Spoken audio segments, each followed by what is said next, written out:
हवा में मिट्टी और पसीने की गंध भरी थी। खदान के अंदर रानी ने अपना हेडलैम्प ठीक किया।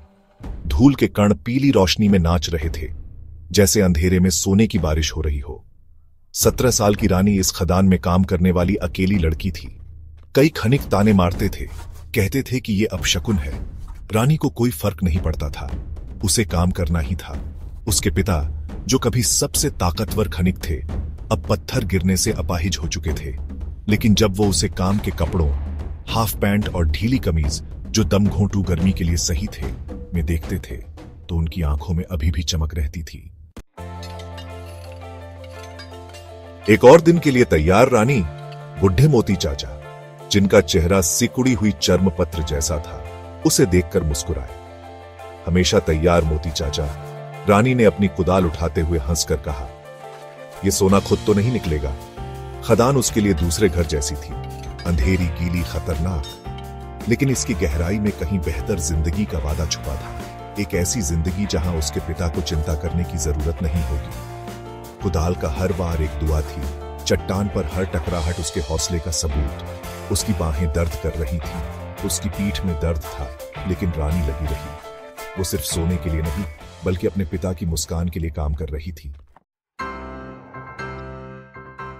दिन हफ्तों में बदल गए, हर दिन पसीने, धूल और दर्द भरी मांसपेशियों का एक अंतहीन चक्र। एक दिन खदान के अंदर रानी को सोने की एक नस मिली, जो अजगर के खजाने की तरह चमक रही थी। ये देखो, उसने कहा।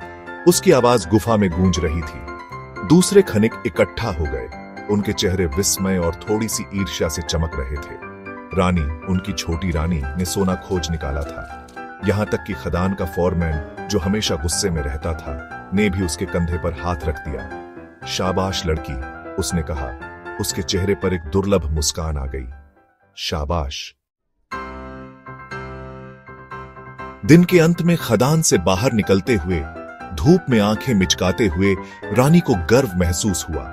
उसके कपड़े गंदे थे, उसका चेहरा धूल से सना हुआ था, लेकिन वो इतनी खूबसूरत पहले कभी नहीं लगी थी।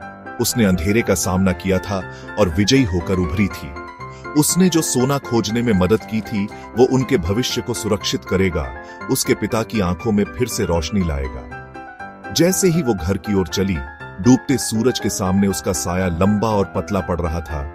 रानी एक बात निश्चित रूप से जानती थी, उसका दिल उसके द्वारा खोदे गए सोने की तरह मजबूत, लचीला और हमेशा आशा से भरा था।